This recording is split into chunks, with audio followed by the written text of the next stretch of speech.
Yes, guys, I'm Si. Welcome to Ace Podcast Nation. We're here for another episode of My Story. We're into season 4 now, can you believe? And it's going to be another really, really fascinating show.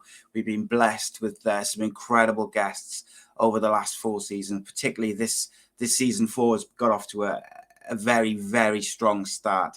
Been very excited to chat to different people from different sports, different industries, and just hear their story, shine a light on their talent, as it were. As always, please do sign up to patreon.com/AcePodcastNation, where you get to watch recorded shows like this live. And also you get a load of other bonus content, bonus shows, exclusive shows, things like that. Outtakes are coming as well. So you get lots of free stuff. There's only a couple of pounds and it supports the channel, keeps us going. Subscribe, youtube.com in the usual place, Ace Podcast Nation. And audio podcasts, of course, available at the Sports Social Podcast Network. All the shows are available there, audio download. So I am delighted to welcome this evening, or to this episode, should I say. She is a Watford Ladies FC, Wales. Also played for Tottenham. I'm going to ask you about that now. But it's Morgan Rogers. Welcome to the show. How are you? I'm good. Thanks for having me.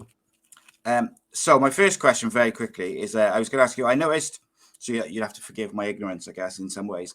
I noticed in the news stories, which is where you joined Watford, it said that you got a dual contract. So you came from Tottenham. Does that mean you're signed to both clubs? So last year I signed for Spurs under 21s, Right. one of the academy teams, and then it got to Christmas time and Watford made an approach. At the time they were in the Championship for me to go and play with them, and I had a discussion with the coaches. They thought it'd be a good decision, so I took that as a dual signing move, which is technically a loan. But this season going forward, I'm with Watford permanently, so I'm no longer with Spurs. I'm just with Watford permanently going forward. Got you. So basically, the dual signing is effectively what a loan deal is. Yeah, it's a loan move basically. Cool. Right, that's quite cool. So before we get really stuck into kind of you and your career and your story, I wanted to talk, because women's football has been a hot topic, obviously, in these last couple of weeks as we record this. The Euros have not long finished. Obviously, England won the Euros. So as a Welshman, I had mixed feelings for this. So I was very happy to see women's football getting a light shined on it. You know, a lot of women's football on the TV, like big crowds, big stadiums. Everyone was talking about it, all the rest of it. You know, I got a few friends who are ladies footballers around the UK. And also, obviously, Andy Campbell, who I used to do the show with, is the manager of Middlesbrough ladies team. So we have got foot inside that sort of world, but I confess that I don't follow it as closely as men's football. But I was excited to see, you know, the buzz for it all, and I hope that takes the next step. But how did you feel? Because you must have been similar. You must have been happy that it was getting the attention that it was getting, but also Welsh, English. Yeah, I mean, I was lucky enough. I actually had tickets to go to the final, so I actually got to go and watch the final. But as much as it was hard as a Welsh person watching England win, I think it's only going to do great things for the game in the UK. And it was lovely to go there and see so many young girls there watching the game, which is something as a kid I didn't have. So it's nice now that kids can go to these sort of places and watch games live. And obviously with them winning, it was a bonus. But it was just lovely to see so many young girls there all supporting women's football. Yeah, it was amazing to see all those all the girls there. Like, that was one of the things I said to my wife as we were watching it. Like, it was so many, and it was clear that they were just so happy to be there, so excited. And that's what you need the kids to be invested, because they're the next generation. They're the ones who are going to build the game, you know, from grassroots level. And then on our football show the next day, or the Thursday after the final, I had a bit. What someone told me, I had a bit of a rant. But it wasn't meant as a rant. So basically, my point was there'd been some people on TalkSport saying, you know, women should get paid the same as men's footballers, and broadcasters should pay the same as what they pay the Premier League and the Champions League. And my point was, at this moment in time, you can't do that because they don't bring in the same interest and audience and things like this and sponsors and whatever it may be. That's obviously where we all want it to go. But at this present time, you cannot demand that from, Sky, whatever it may be. And I then kind of followed that point on with the way to do it is to work on grassroots levels. Like, I don't know what it's like in England, but in Wales, a lot of girls, they have to play for boys teams because there's not very many girls teams around. And I think that's a good starting point. Obviously, the girls who are particularly good, they get picked up by Cardiff and Swansea and the rest of it. But like, I'm interested in your point of view from that, like just from my points there, and also then sort of going into the grassroots side of it. I think people have got to be realistic. Look, ideally, in an ideal world, women would be getting the same as men, getting the same pay, getting treated the same, everything. But you've got to be realistic about the situation we're in, and it's not going to be like that for a while, because we haven't got the same following as the men have got. There's no resources. There's not as much resources as the men has got. You look at sponsorship. There's not as much sponsorship in the game as the men have got. And I think it's important for people to remember as well not to compare the two games, because I think the style of play, everything is completely different between men's and women's football. So I think that this gets brought up to me quite a lot, where people are like, "Oh, but they should be on the same money," but people have got to be realistic, and it's a completely different game. The two games are completely different. I think people have got to remember that when they're comparing them. For example, you wouldn't compare women's gymnastics to men's gymnastics because they're completely different. I think you've got to remember that when you're comparing women's and men's sports, not just in football, but in sports in general. And then in terms of the grassroots thing in Wales, I think, as coming from Wales myself, I started out in a boys' team and then had to make the switch because that was the rule at the time, that at 12 you had to make a switch to a girls' team. But for me personally, I think I was better off at the time for playing in a boys' team because there was nothing for girls and I just had to be playing, which I think obviously worked in my situation. I will say now, I think there's been a lot more investment in Wales in the game. And I think that there are now a lot more grassroots teams for girls. I think our recent campaign we've been on in the World Cup qualifying campaign with our two last games coming up now in September, I think that's grown the game massively in the last year. And I think there's been a lot of teams formed based off that. However, I think people also need to look at the top level of the game in Wales. And I think you've got the Welsh Premier League, which is a great place for girls to play. But I think if you want to make it professional, there's no professional team in Wales. So, for example, someone like me, I've had to move to England to pursue that dream of being a professional player because there is no professional team in Wales. I think that's the next step the FA are going to have to take. But I think that, again, is going to take a while. I think people have got to be realistic in the way the game is. And I think that is just going to take a while with the way things are at the minute. But I'd like to think that in the future that is something that will be implemented in Wales, and hopefully it will grow the game even more in Wales. But also, like, they can sort of follow in the footsteps of England in the way they've done it as well. Yeah, absolutely. I think what people need to remember as well is the men's game has got a massive head start on where it is in its evolution compared to the women's game, and that's unfortunately is just a fact of the way things have developed over history. So there's a big head start there, and I think things are going in the right direction. I've been happy to see the development of the Welsh, or the development and the improvement of support and stuff for the women's Welsh team. And I think obviously the success of the men's Welsh team has helped with that, and the under-21s and things like that, because people get used to going to and supporting Wales, and they want to branch out and watch as many Welsh teams as possible. And it's the same for the younger teams as well. I know the 19s and the 21s have experienced bigger crowds as well. But yeah, it's unfortunate, isn't it, that there's no professional women's team in Wales at the moment. And obviously, hopefully, we'd like to think that will be something in the not too distant future.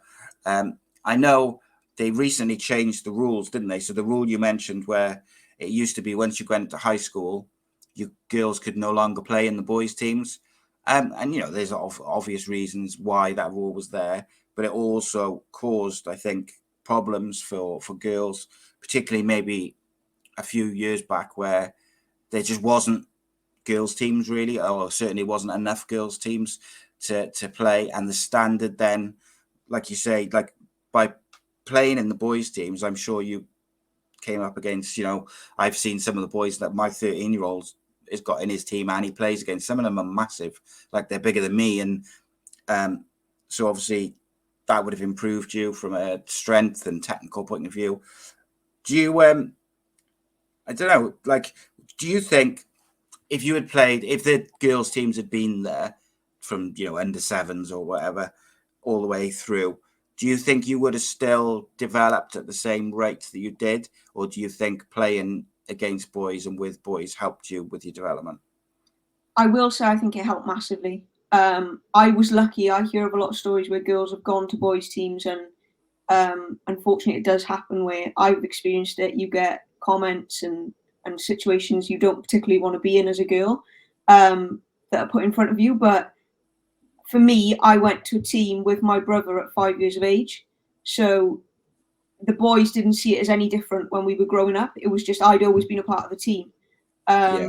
But I think if girls try and join at a later stage where the team is already sort of formed, it's more difficult. I think for me, it was a massive benefit. I think growing up, I could always tell when I got to that 12 and I made the switch, I could tell when I was playing against girls' teams which girls had played with boys. There was just something about the players, you could tell there was a difference. I think had there been girls' team, I don't know whether my parents would have put me in there because I was going with my brother, so it just made sense for me to go with him. It's a difficult one, but I think for me personally, it did develop me a lot quicker than I probably would have with girls, because at the time, if there had been girls, it probably wasn't the funding and resources around it that I would have needed. Yeah, of course. Yeah. Okay, so I'm sure we'll come back to this subject a bit later on in the episode, but I do kind of want to move on more specifically to kind of you and your career and things like that. What I'd like to do with these episodes is what we kind of do, take you back to the start. So we ask you, what were the early days? What was the upbringing, the childhood like for Morgan Rogers? So I grew up in South Wales Valleys. Mum, dad, and my younger brother. I think it was about age 4 or 5, and my brother was going along to a soccer skills class. So my dad just took me along at the time. My brother, we're complete opposites. So my brother would just go and join in. I'd stand there and cry and not want to join in. So my dad would have to hold my hand and do the whole session with me, just to get me to join in. But then it got to the situation in the end where you couldn't stop me from getting involved. It was just, I used to get coaches saying she's got a harder shot than the boys. It was just, and I'd spend all my free time as a kid with a football under my arm, whether it would be on the street playing, in the back garden. I'd always be with a football.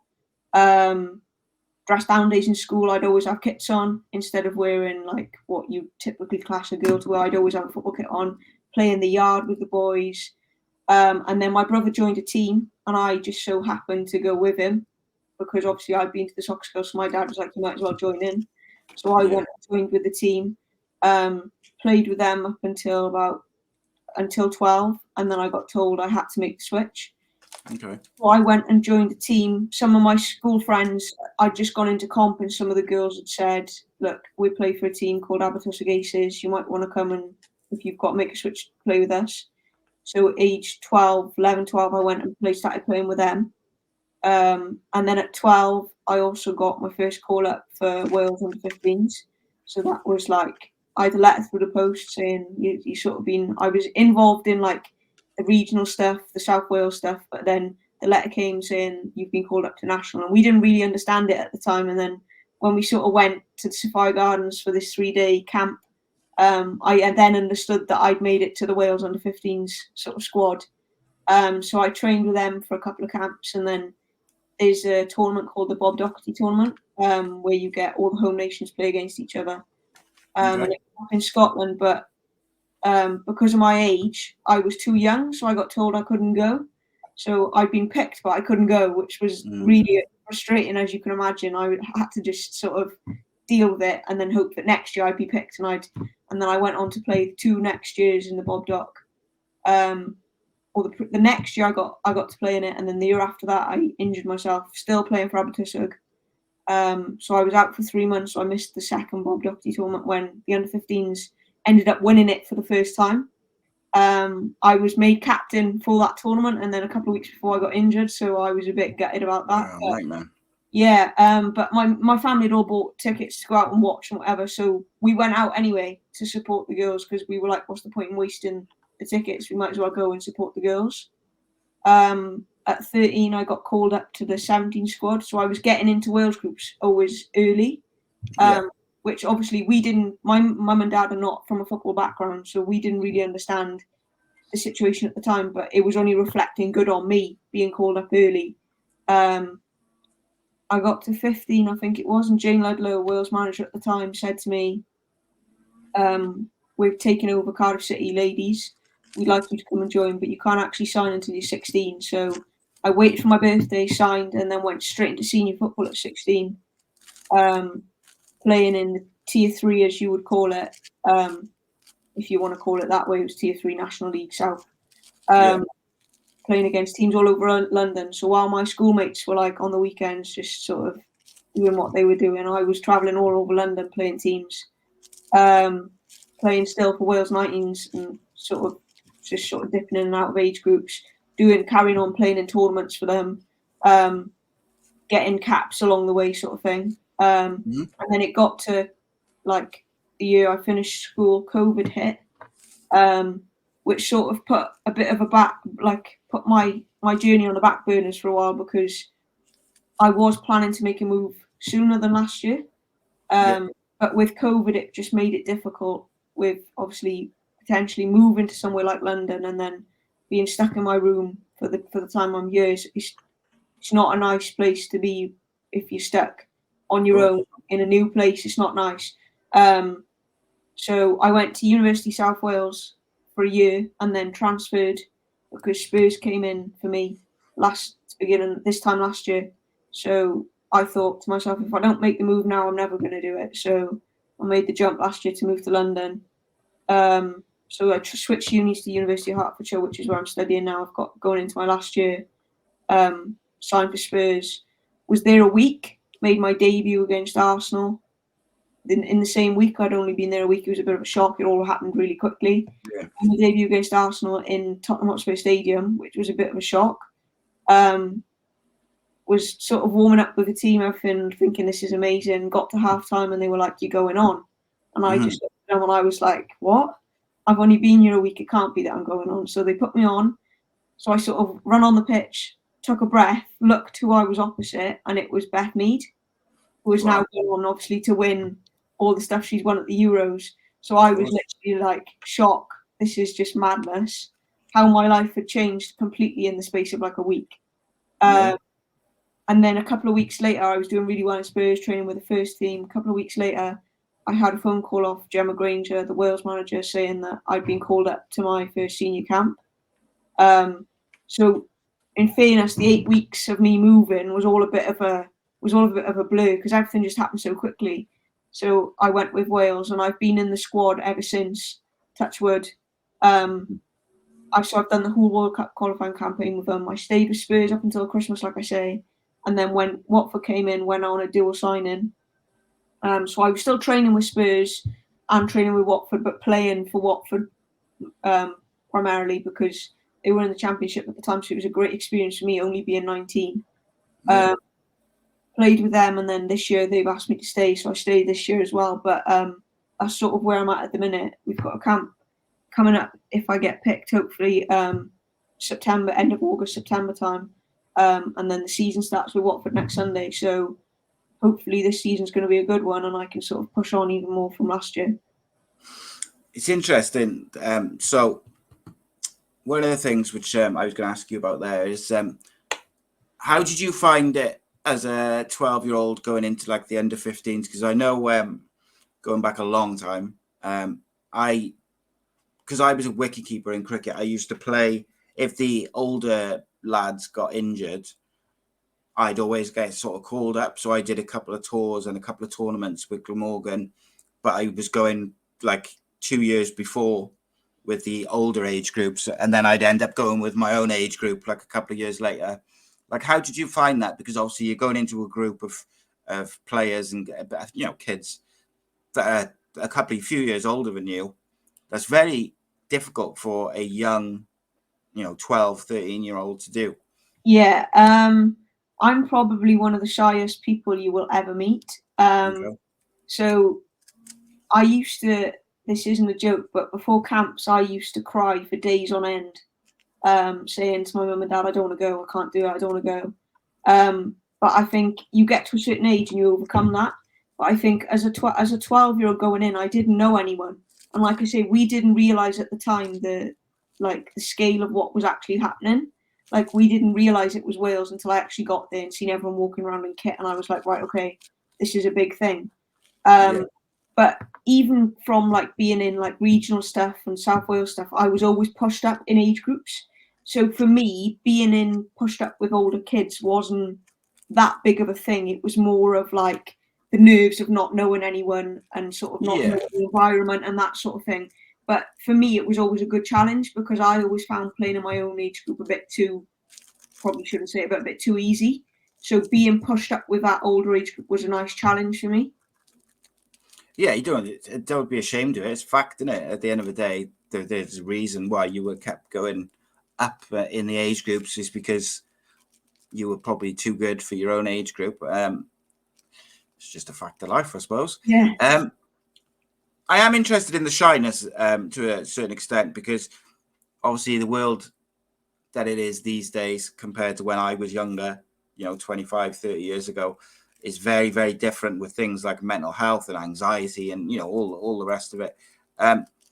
Like shyness goes under the radar. And whilst I wouldn't necessarily class it as like a mental health thing, it's not far off. It is like a crippling shyness can be very, very difficult to deal with, particularly if, like in your situation, you have to be around a lot of big groups a lot. So whether it's for meetings or going to camps and places where you're constantly in groups, but also constantly in groups, which is not necessarily like a group of your friends or your family or your whatever it may be. It can quite often be strangers, or not just strangers, but older peers. Yeah. How do you think football helped you kind of deal with the shyness?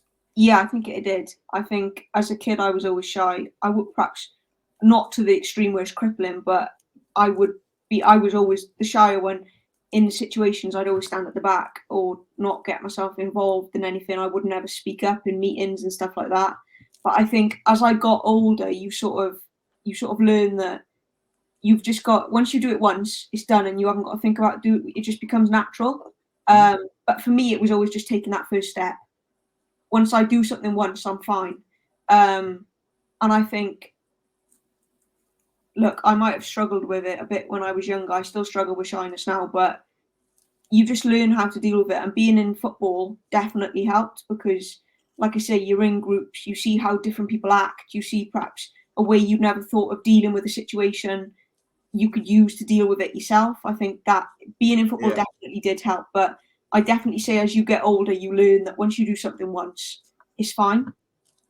Yeah, I think shyness generally, and I think, look, I wouldn't necessarily class myself as like a shy person. However, when I used to be in those situations, I used to find it very difficult to integrate and to get involved and be vocal because I was surrounded by not just older kids, but like older kids who are all the best in the county or the country at what they're doing.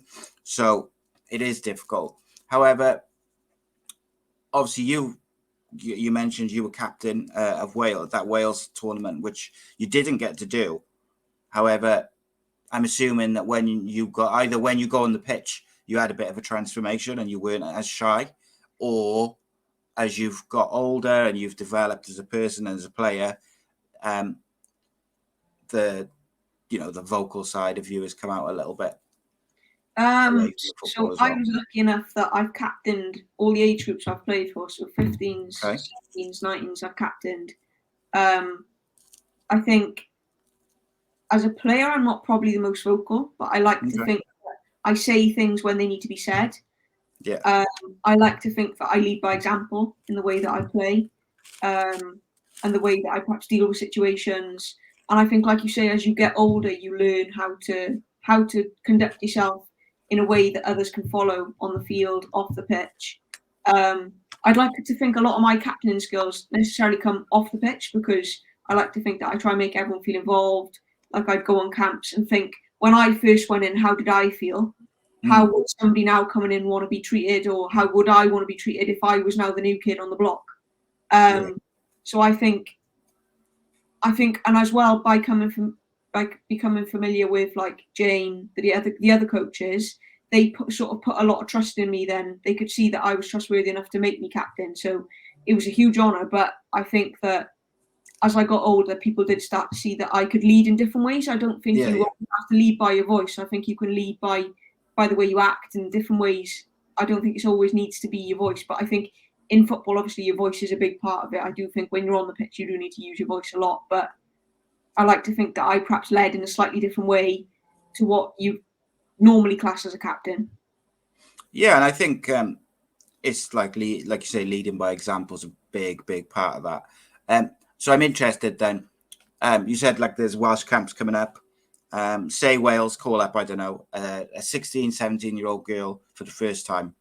And when, you're out in you're within the camp, if you notice that she was on the outskirts and she's maybe a bit shy or whatever, just feeling a bit uncomfortable and obviously young as well, how would you go about integrating her into the group or helping her integrate into the group?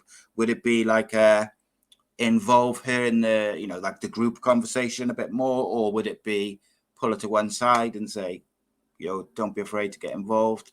Which way would you think? I think my first step would always to be pull them, or just go and have a chat with them myself, get to know them a bit, sort of find out what they're about a bit, and then look, on camps you have meal times where you all sit down together. I think that's a perfect opportunity to sort of, not even if you want to speak, but just sit there and listen in on conversation. You feel involved. I think as I learned that myself, like when I first went into seniors, I wouldn't necessarily speak, but just sitting there and listening and taking in what was happening, which I think is what you do when you're on your camp for the first time. You're just taking in what's happening, taking in the experience.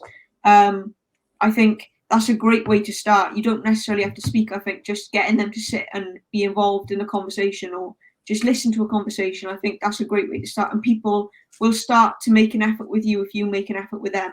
Yeah, 100%. I think it's if you just like speak to people, isn't it, and you find out a bit about them and you ask them about their club, their life, whatever it may be. I think that always puts people at ease generally, doesn't it? Yeah. Couple of quick questions then. So I don't want you to think about these too much. Just like quick fire. First player which comes to your head. In your opinion, who is the best female footballer in the world at the moment? Oh, that's tough. For me, I think Kira Walsh stood out at the Euros. Yeah. Okay. Out of your teammates, past and present, Wales, Watford, Spurs, whoever, who is the hardest worker? I'd have to say Jess Fishlock or Sophie Ingle. Okay. And who is the funniest teammate? Natasha Harden is quite funny. But then you've got somebody like Helen Ward, who's I think humour goes under the radar sometimes, but is really funny. Okay. Who hates training the most?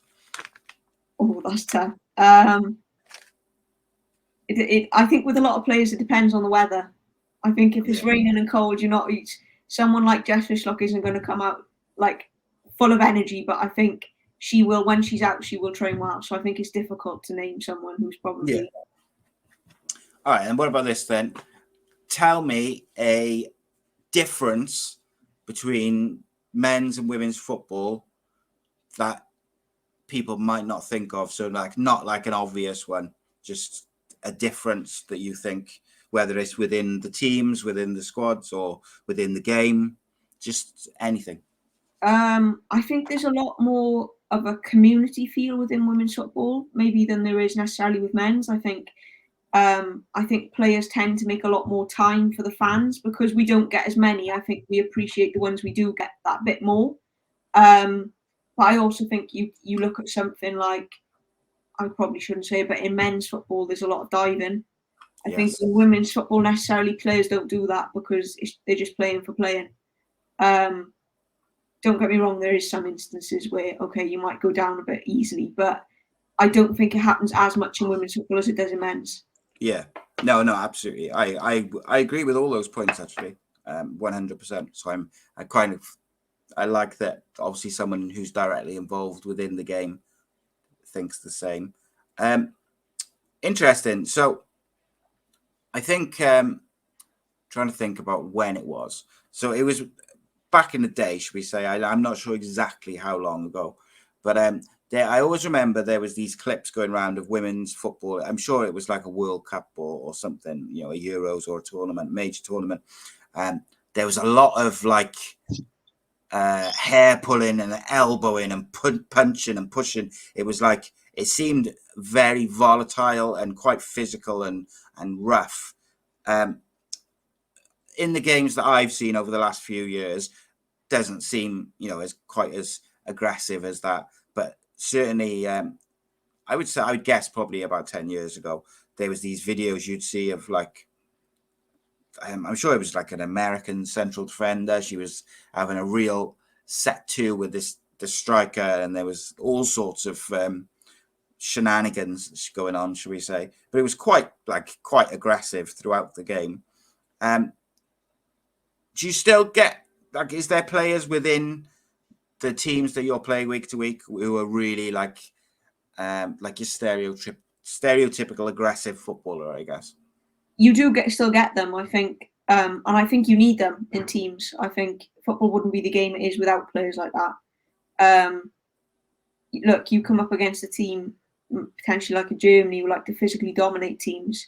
You maybe need a player like that in your team to sort of set out your stall before the game starts or when the game starts, just to show teams that we're not going to be as much of a pushover as you think we're going to be. But I think them players still do exist, and I think they are a crucial part of the women's game. Yeah, I think you definitely need those players, particularly if you're coming up against an opponent who's either physically dominating or maybe technically, are a better side. It's always handy to have, aggressive players. It's just, I guess, making sure it's channeled in the right way, so you're not playing with 10. Who's the hardest player that you've played? So teammates again, like who's the hardest player? You mean like skillfully or like physically? No, like physically or aggressively or whatever. Like just your Roy Keane-esque attitudes. I'd probably say in Wales is Rachel Rowe. Okay. In training, in games, anything, she's just going 100% at you, whether you like it or not. She's just going to be in your face 100%. You know it's coming before it even happens. She is probably the most physically dominant within Wales, I'd say, at the minute. Interesting. Who do you think is the best Welsh footballer of all time? It's got to be Jess Fishlock. Just for what she's done for the game in Wales and the way she plays and trains. I just think it's got to be Jess Fishlock. I think Jess Fishlock as well, for like overall influence on women's football in Wales, is she's one of those players who in years to come people will look back and talk about the influence and the effect that she's had on the game overall in Wales as a country, and hopefully will have led to there being lots more girls teams to the, like there's so many boys teams around. Like I live in Cardiff and there's literally, you have like 3 teams for each club per age group. Yeah. So like, that's where I want girls football to be. Yeah. And look, there is more and more girls being, more interested in football and things like that. It's not quite at the same, at the same level, is it, in terms of the amount of most boy, without being stereotypical, a lot of, a large percentage of, we'll say, of boys play football, want to dream of being a professional footballer. Like how many, like when I was in school again, 25 years ago, there was maybe, I can think of one girl, not just in my year, but in like the whole sort of time went through primary and high school, who was a friend of mine's sister, who was very, very good footballer. And I think, unfortunately for her, if she'd been born, 10, 15 years later, she probably would have gone on and played at a high level. But when, in the 80s and 90s, early 90s, it just wasn't there. I forgot my question now, but I think going back to Just for Shock, I think if you were to ask any young girls now, who do you know from the Wales women's team? The first answer you'd get is a Jess Fishlock or a Tash Harding. And I think that speaks volumes for them in terms of the way they play and what they've done for the game. I think they're just so recognisable now for young girls in Wales compared to the rest of the team because of what they've done for the game already. I'd like to think in years to come, perhaps us youngsters coming through will sort of have that same platform and there'll be more of us with that platform. But going back to Jess Fishlock, I think that's probably why you'd have to pick her, because if you ask a young girl now, who do you know in the Wales team? Your first answer you're going to get is Jess Fishlock. Yeah, I like it. I think it's really, like I said, in years to come, she's and Natasha Harding, really, people will look back on the influence that they've had on Welsh football. Do you think it's the grassroots stuff with Welsh teams and clubs and trying to get more opportunities for girls to play at club level, not academies and stuff like that necessarily, but just club level on a Saturday with their friends? Is that just purely an investment thing? Because I do think the volunteers are there, like dads and mums and aunties and uncles and the rest of it. The volunteers will always be there if the clubs are there, if that makes sense. Yeah, I think you also got to look perhaps at the school systems, because I think for me, I never played football in PE. Yeah, they still begrudgingly do it. Exactly. I think this is something that has got to be looked at as or rugby, or why can't boys do dance? I think it's got to be, you should have the equal opportunity for all sports. Like when I was in school, you'd get, if you were lucky, perhaps on a Friday one afternoon, they'd say, right, if I was lucky, they'd go and say, right, go and have a game of football. But then you'd play and all the girls would just be stood there like, oh, I don't want to be playing this. But I'm hoping that going forward, that is something that can be looked at and potentially like implemented within school systems, that PE lessons do involve football for girls. But I think the grassroots thing, I think the volunteers will always be there. Like you say, mums, dads will always want what's best for their kids, so they will always volunteer to help out or whatever. But I think a lot of the grassroots stuff comes down to the volume of girls you get going. I think look, you can have, say, my dad and me go, and perhaps a couple of my mates come and join, but you need more than that, unfortunately, to make a team. Of course, yeah. And I suppose the other thing as well with that is you might get a few of your mates come with you for the first couple of sessions, but a few of them probably drop away because they only came because you were going. Yeah. But when it came down to the actual football, they weren't that bothered. Yeah, I'd like to think when as the game is growing the way it is, and this Euros, like you say, is only going to help that. And our World Cup qualifying campaign and all the stuff that's going on at the minute, which is obviously boosting the game and growing the game. I think more teams will start popping up, because I mean, I've heard of a lot more recently because of the Euros and because of the World Cup qualifying campaign. So I think it's only going to get better as the game grows, which I think is something that's going to happen in the not too distant future. Yeah, definitely, 100%. I remembered the question I was going to ask you now, actually.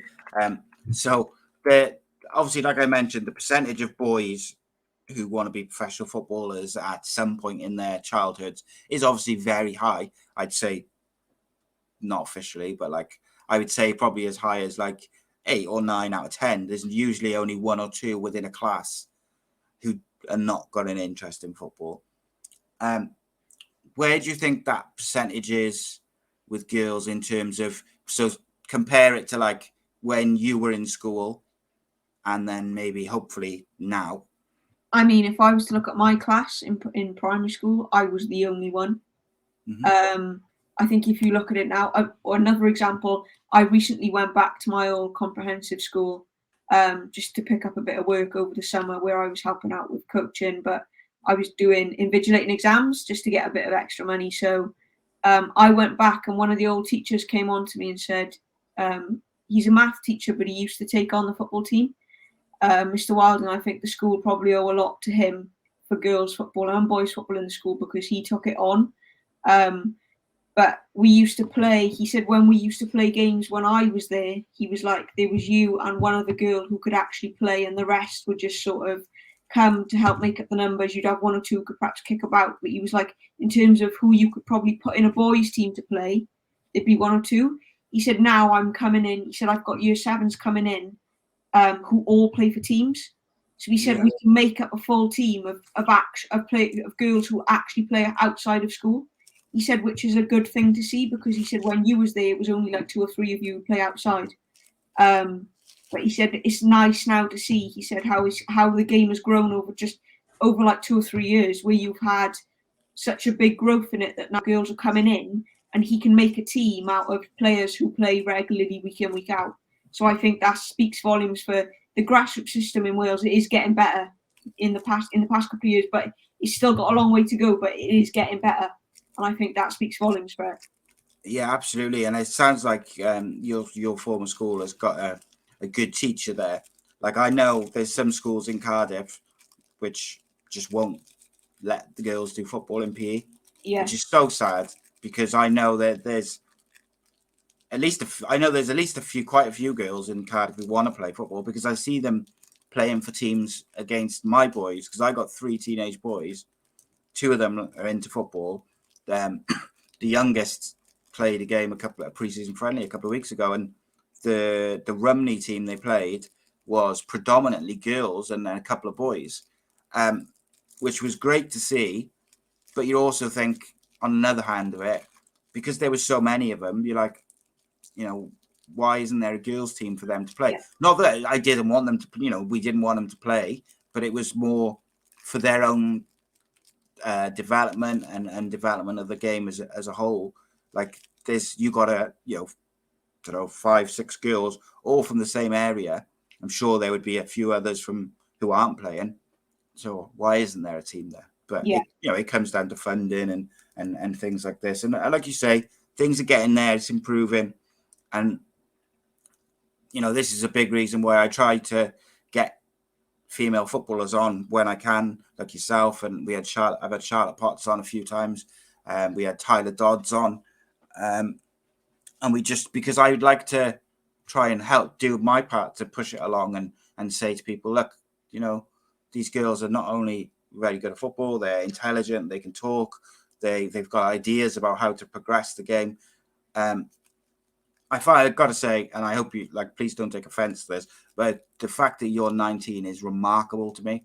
Like, you're so mature, and like your head is so switched on, and you speak so well. Like, it's really impressive, I've got to say. So it's no surprise that you're a captain, let's be honest. Yeah. Let's talk about the World Cup qualifiers. Obviously, the men's Wales team qualified for the Qatar World Cup. Typical Wales thing, qualifying for what's going to be the weirdest World Cup in history. Yeah, played in November. That's just a Wales thing, that is. But the women's team is second in the group. Obviously, France are kind of running away with it a little bit. They played 8, won 8, played 8, won 8. Yeah. Sorry, but you're slotted in nicely at second place on 16 points, a couple of points ahead of Slovenia. I think it's 2. Did you say 2 games to go? Yeah, 2 games to go. look, we knew going into it that France were going to run away with it. They're a world-class team. They reached the semi-finals of the Euros, so expecting to beat them was always going to be a tough ask. But I think, look, when we played them both times, home and away, we gave them a really good test, and we put up a good fight against them twice, getting 2 good scorelines against them, 2-0 away and 2-1 at home. So I think we did really we really showed what we could do against them. But in terms of the next 2 games coming up, I think we win them, we're in the playoffs. So we firmly got sort of our sights set on doing that. And being the first Welsh women's team to do that would be lovely to be a part of. But I think the campaign has gone as we've planned it so far. The next 2 games obviously sort of decide whether we go into the playoffs or we don't go into the playoffs. It would be lovely if the men's obviously qualify and then we qualify. It would be nice for us both to do it in the same year, in the same sort of within a couple of months of each other. But yeah, it's gone to plan so far, and it's looking good. But obviously we're just taking one game at a time and seeing sort of what comes of each game. But so far so good. So we just keep our fingers crossed for the next 2 games. And the last game is in Cardiff City Stadium against Slovenia. And we're hoping for a record crowd. We've already broken the crowd record in this campaign, so we're hoping to break it again now in the last game. So to try and get as many people there as we can, we're hoping to break 10,000. So if we can get a lot of people there for that game, would be a good thing. Absolutely, and I'll put any links to like where people can get tickets from and stuff in the description for the episode. So the next game is away. Is that right? Yeah, Greece away. So that Greece are in 4th. So that's going to be, it's going to be a tough one. They're only 3 points behind you. Yeah. So they're still in with a shout. So is it the top team goes through, and then second team goes into all the second teams go into the playoffs? Then is it? Yeah. Top team goes through. Second team go into playoff. But yeah, there'll be some tough teams in the playoffs. So even if we reach that, we've got to be on our game to even get through that. But the way we've done so far, I think there's nothing. We're all so determined just to do it because we've come so close in the last 2 campaigns for the Euros and for the World Cup before. So I think everyone's sort of really determined now just to get it over the line so we can sort of qualify for a major tournament. Yeah, absolutely. So you said like at the start, obviously the women's game and the men's game is 2 different things. For a variety of reasons, as in same with any other sport, weightlifting, gym, gymnastics, whatever it may be. Do you take inspiration as a team from what the men's team has achieved since 2016 onwards? Yeah, I think we've tried to we've looked at what they've done. They've qualified for a major tournament. They've grown their fan base so much over the last couple of years, and they've grown the game in Wales to the point where people are saying, is it now the national sport instead of rugby? I just think they've done such a good job for Welsh football, not just boys, but getting girls inspired, everything. I think we've tried to do the same thing throughout this qualifying campaign and previous campaigns, but I think now we're starting to reap the rewards for our hard work. So I think if we can just keep that momentum going, and obviously they keep doing their bit, we keep doing our bit, it's only going to benefit the game in Wales, girls and boys. So hopefully, yeah, we're just following in their footsteps. Yeah, absolutely. So with the crowds, have you seen a rise in the crowds when you play for Wales since obviously the last couple of years where Wales, I know you're obviously still young yourself, but like over the last, say, 18 months, 2 years, maybe, have you seen the crowds grow gradually? Yeah. So, for example, in the previous campaigns, we played at stadiums like Newport Stadium, and you'd be lucky to fill like one stand, and you'd be thinking, great, we filled a stand, like, okay, that's really good for women's football. During this campaign, we played a game in Cardiff City Stadium, and we managed to get 5,000 tickets, which broke our record. And even walking out in front of that was just like, or being involved in that and seeing all the fans there was just like a wow moment, because as a kid, I'd go and watch games or be ball girl in games, and you'd think, well, I can be like this one day, and there'd be a couple of fans dotted around. But you go into games or being involved in games now, and there's like a whole stand full in Cardiff City Stadium, and thinking, wow, this is really taking off. We're really inspiring the next generation by what we're doing, and it's only inspiring us more and making us more determined to keep going with the way we're going with the pushing for the World Cup and the way we're doing in the campaign. It's only helping us and pushing us forward. So we'd like to break that 10,000 record, because I think that would be a huge step in women's football in Wales. But we've just got to keep doing what we're doing and hope that that sort of comes as part of what we're doing. Yeah, and I think, if you beat Greece, there's a very good chance that you go into that final game with a massive crowd. And I'm sure it'll be a big crowd anyway, because you're going to be in the mix anyway. Yeah. Regardless of the Greece result. So it's going to be interesting. And since this campaign started, I've had like family friends that have never watched women's football before. Just because I've been involved in it, have come up to me when I came home for my off season. I had family friends and people around the local area coming up to me saying, "We've been watching your games. We've been watching women's football," and that's a nice thing to know, that you've inspired or made someone watch women's football. Like there's neighbours in the street, for example, went on to my mum and dad the other day saying, "We're watching women's football now. We watched all the Euros," which is a lovely thing to hear, because the more people you can get on board, it's only going to help grow the game and benefit the women's game. 100%. It's going to be fascinating to see how it develops over the next few years, women's football generally. But I'll have a particular eye on women's football in Wales, because I think we talked about it at the start of the show. Like, there's a few steps that I think hopefully we'll see made, professional clubs and things like that. One question I had for you, which, I'm not sure if you can answer, but I mean, you might have an opinion on, is, do you think women's football would benefit from the professional clubs being aligned? So like, Cardiff men's and ladies, just being Cardiff as a whole, and you've got the first team, the 23s, the ladies team, it's all under the same umbrella. Same at, like the big clubs like Manchester United and stuff. The fact that Manchester United have only recently in the last few years had a ladies team is astonishing to me. But then I suppose when you look at what's going on with their first team, maybe they wouldn't want to be associated with them anyway.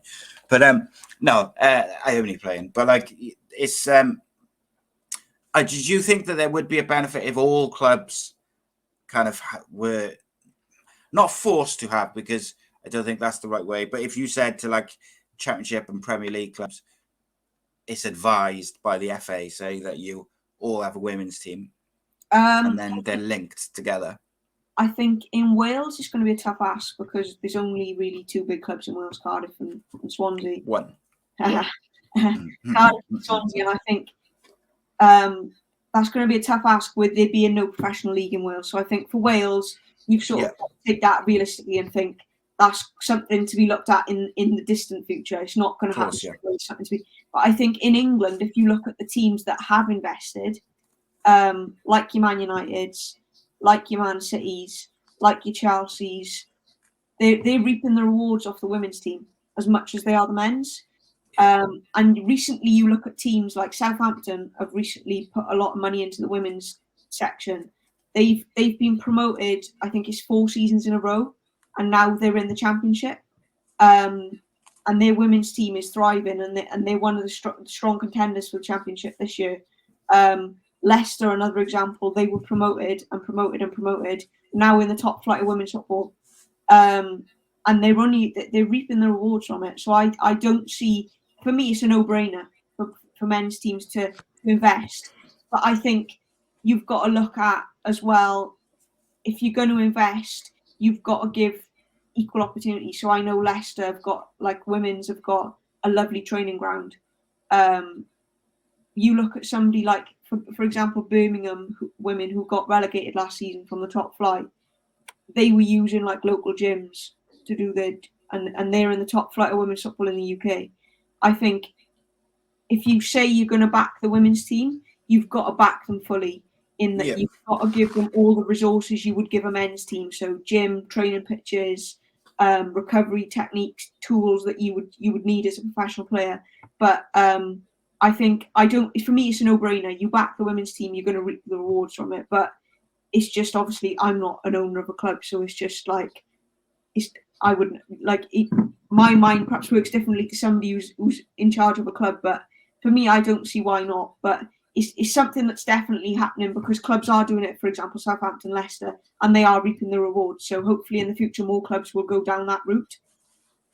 And I think to back that up, I think fans are now sort of seeing it as well and thinking, for example, I think the main reason Man United sort of started up their women's team was because the fans were calling out for it.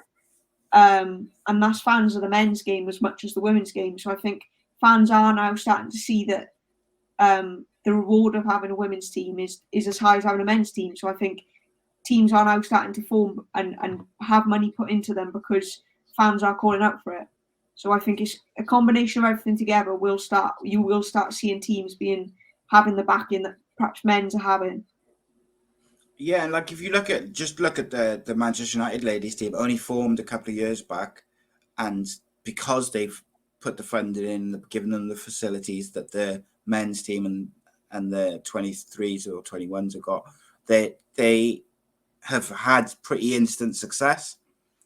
And all the teams that you just mentioned, the Southampton, Leicester, etc., the ones who are putting the money in, not splashing money on players, but facilities, they're the ones who are successful. And I think teams need to look around at that.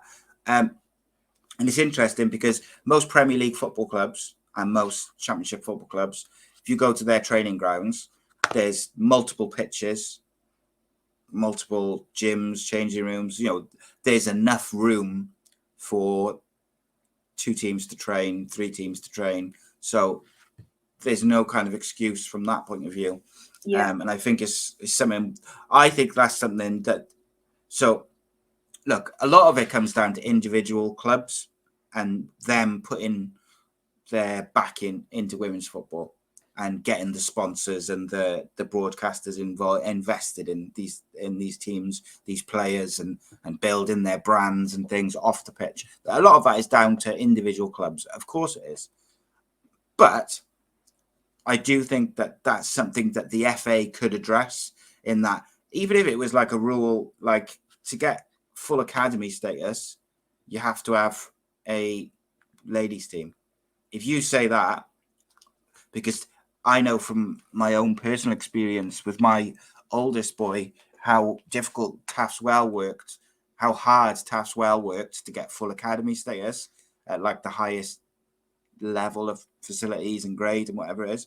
I forget the word in for it now. But if you add that in to as a condition to get the elite level academy status, then that will naturally grow everything around women's football. And also, if you've got elite academy status, which feeds ultimately into the men's first team and a ladies team, you can also involve girls in the academy, which is directly linked to the club, instead of I think a lot of clubs, they have like the ladies academy sides for the kids.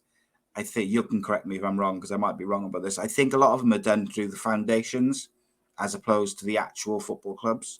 Yeah. So like in Spurs, I'm not really sure what age it starts from, and because I was never involved in the academy systems, I don't really know like the okay. But I do think it's partly what you said. It starts from foundations and then it hits a certain age and it goes into academy sort of based football. But it's only 2-3 years ago the girls' academy league was created. So like that's a big step, isn't it? To get those academy levels. Man United, Man City, all playing each other. Like a couple of years ago, that wasn't the case. Now that has been created, I do think it gives girls an opportunity to study alongside playing, because one of the requirements of being in the academy is you're in an education system as well, which I think is a good thing, because you look at men's compared to women's football. I think education, you need it as a back for more in women's than you do in men's. Men's can potentially you hit my age in a men's academy system like last year. they're on what, 40 grand a week. You hit women's, you're not getting paid anything. You're doing education alongside to make sure that if football doesn't work, or you get a career-ending injury, or something happens and it doesn't go your way, you've got something to fall back on. And I think that is a massive compliment to the women's game, that they are pushing that, because I think that should be pushed in the boys' game more as well.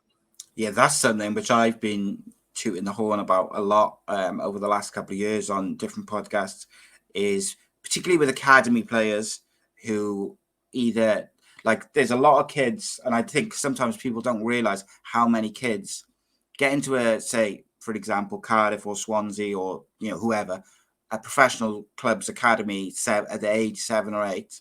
They stay within the academy system all the way through to under 16s, 17s. And then when it comes to, you know, are they going to get offered a professional contract? They don't get it. But because they've been in the academy system and they've moved through the age groups, they've thought that their natural progression is to just go 23s first team. But it obviously doesn't work that, because when you get to a certain age, say 16, 17, you're suddenly competing against not just your teammates, but the older boys ahead of you in your position, because they're already in the 23s or the youth setup. Plus all the other kids who get released from all the other professional clubs, because clubs will look at them and, oh, has anyone missed anyone, and things like this. So it's not just a natural thing. So there's a lot of boys who are just dropping out 16, 17, very little school qualifications, because they've been training at academies 4 or 5 times a week. And suddenly it's like, oh, I'm not going to be a professional footballer. What am I going to do? And that's a big weight to carry at someone who's 16, 17. And I think that the PFA and football as a whole needs to do more to support those players, to make sure that they, you know, are not going down a path that's going to be destructive and cause them health issues and, you know, obviously worst case scenarios. And this is something I had Darren Pearce, who's the Cardiff's under-23s manager, in the studio last week. And he's very passionate about doing what's right for the players rather than what's right for him as a manager as such. So, for instance, he was saying, like, he doesn't necessarily he'd of course be happy, but if it came to a choice of Cardiff winning the under-23s league, or at the end of the season 5 of his players get regular first team spots, then he wants 5 of his players to be regular first team players, because he sees that as his job. Yeah. And I think we need to get girls' academies to that same sort of level, where that elite level, really, where it's feeding into the, you know, the first teams. And I guess it's moving the professionalism on another step, isn't it? Yeah. And a big part of that as well is paying players, so that women's footballers who play championship football or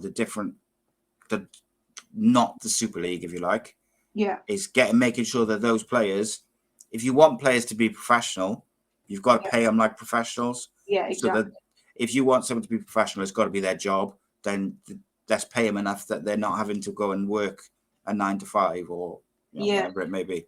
So an example of that I can give you is Watford.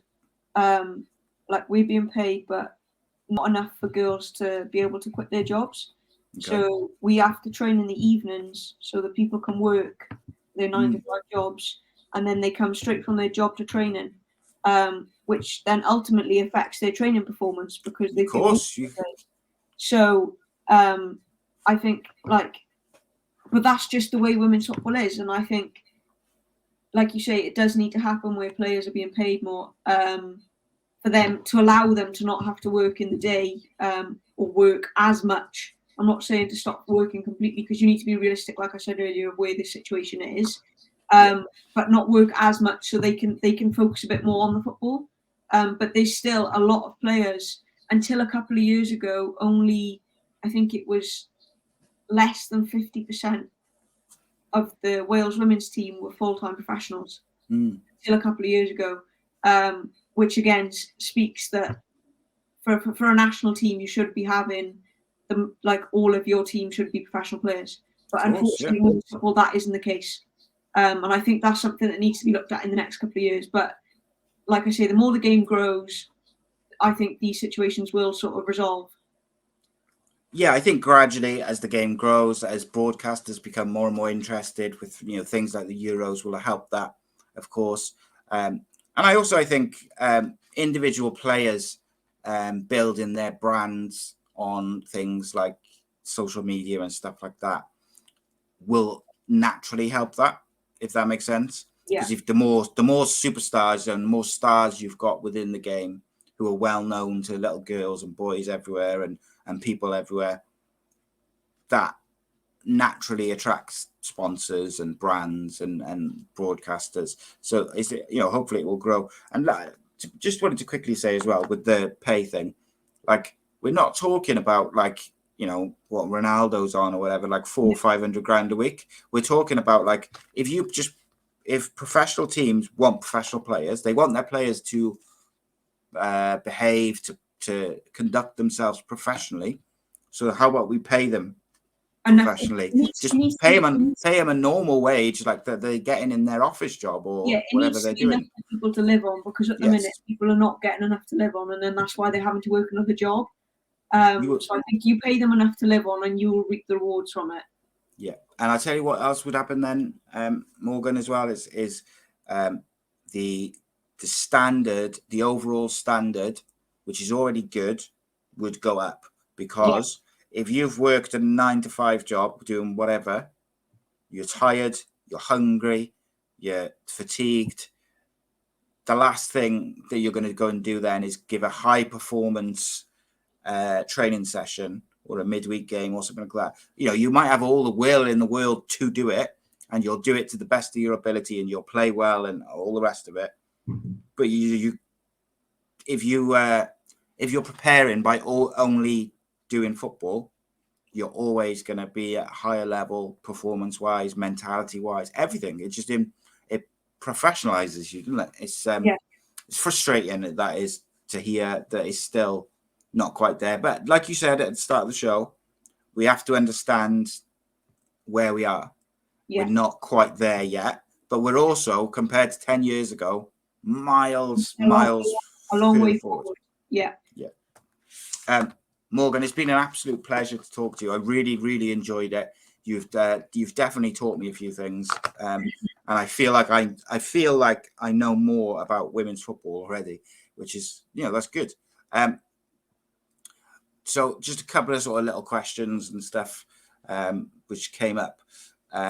We had one from Craig. He said it must have been difficult with boys teams to know everyone with so many local teams, but not so many girls teams. We kind of covered that during the show, really. But what I will add to that is one thing I've noticed with my 13-year-olds team when they were a bit younger, so sort of under 9s, 10s, is when the girls play, they didn't want to tackle them. Yeah. So they would actually give them loads more room, and because they didn't want to hurt them or whatever. It was very strange. Yeah. They didn't quite think they're being 9 or 10.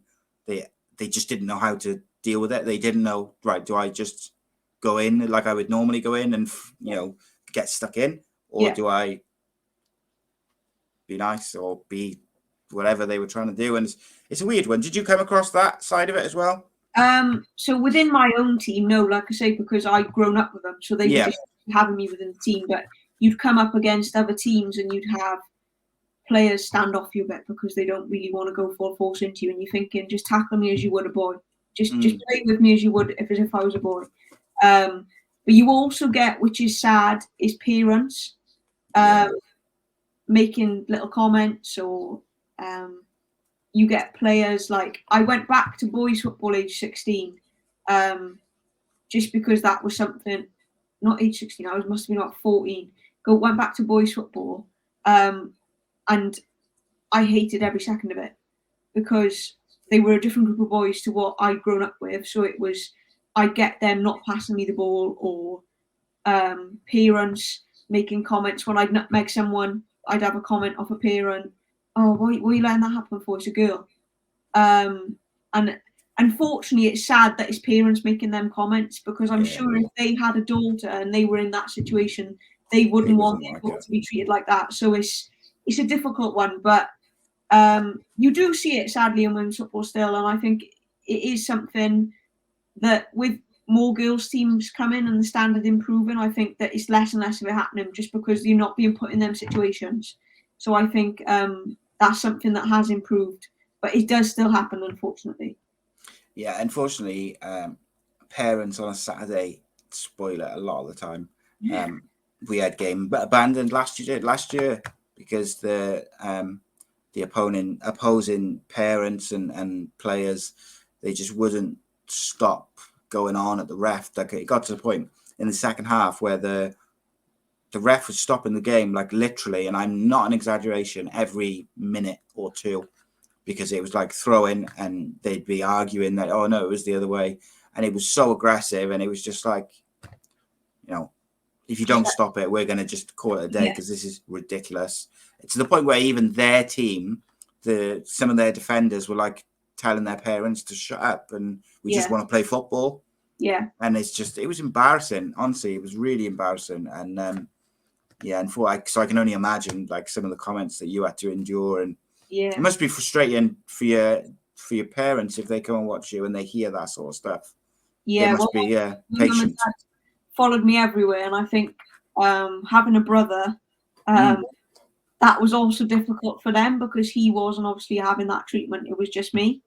But would your brother be protective, and your teammates, would they be protective over you when you were playing, like, as a young girl? My brother particularly, like I say, we're complete opposites. I'm shy, he's not so shy.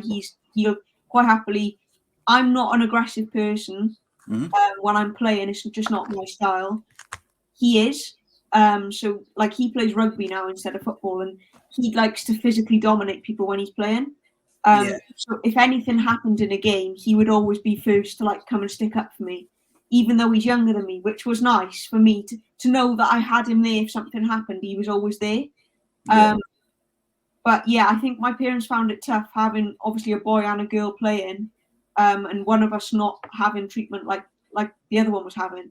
But my mum and dad always just said to me, look, you just go and you show what you can do, and as people say, class will shine through, and that did in my situation. Luckily, that happened with a lot of teams I was playing against, where I was better than most of the boys, and that's not me being big-headed. That's just me saying that because I played because I was such a young age, I could just do it. And a lot of the time, your ability will make people be quiet, because you're just better than them anyway. So it just makes them be quiet. But yeah, I think they did find it tough. But like they always used to say, just keep going, just keep doing what you're doing. You're doing fine. As long as I was enjoying it, I think that was the main thing. Absolutely. And I think by the sounds of it, your class showed through on the pitch, but also, off the pitch. And I know, like, the members, patrons who've watched along with us this evening, have really enjoyed it and have been massively impressed with, like I said, just how you speak and just your general knowledge, just how you conduct yourself. It is, it's a joy to behold. I got to be honest, it's been really refreshing. So we'll finish with 2 questions. One from Rob. We've got to give him a question, seeing as he's your neighbour. He said, what sort of centre-back are you, Morgan? For instance, you're a ball-playing defender or a no-nonsense centre-back? I'd say I'm probably a ball-playing defender. I don't really, to be honest, class myself as a defender. I'd rather be a midfielder. But I always tend to end up being pushed back to centre-back. So, I'd say I'm more of a ball-playing player. My strength is my skill. My ability with the ball at my feet is my strength. So I'd say I'm ball-playing. Cool. So that kind of runs in a little bit to my sort of final question, which was, my final question was going to be, where would you see yourself or where would you like to see yourself in 5 years' time? But before we answer that question, would you like to see yourself in midfield within 5 years' time? I'd like to think so. I'd like to think that coaches would stop pushing me back to centre back. But look, I'm happy to play anywhere as long as I'm on the field playing. I don't really care where I'm playing. But yeah, I'd like to think in a couple of years' time I'd have a couple of Wales caps under my belt. Would be a nice situation to be in. A professional contract somewhere would be nice. Uni finished would be nice, because I think that's playing a big part at the minute of trying to juggle both. So I think getting that done would allow me to just focus on my football fully. So in a couple of years' time, I'd say professional contract, couple of Wales caps, uni finished with a degree. Just enjoying football would be the main one. Beautifully put. Really enjoyed that. I really enjoyed that. Morgan, it's been an absolute pleasure, and I hope you'll come back and join us again one day. Maybe next time you're home, if you want to pop in down to Cardiff Bay and have a chat, then we'll get you in the studio, and hopefully by that time you'll be qualified for the part of the team who's qualified for the World Cup, which would fit in nicely. Hopefully, yeah. Because the media company who film my podcasts, my in-person ones, they do a lot of work with the FAW actually, and for their YouTube channel and FC Cymru and stuff. So yeah, that'd be cool. Morgan, it's been a pleasure. Guys, please give Morgan a follow and everything on social media. She's verified, very, very posh. On Instagram, Twitter, all that sort of stuff. Give her a follow, share, spread the word, tell people to check it out. And of course, I'll try and find some links to get tickets for the Wales games as well, and I'll drop them in the description below. Until next week, ladies and gentlemen, we will bid you farewell. Good night.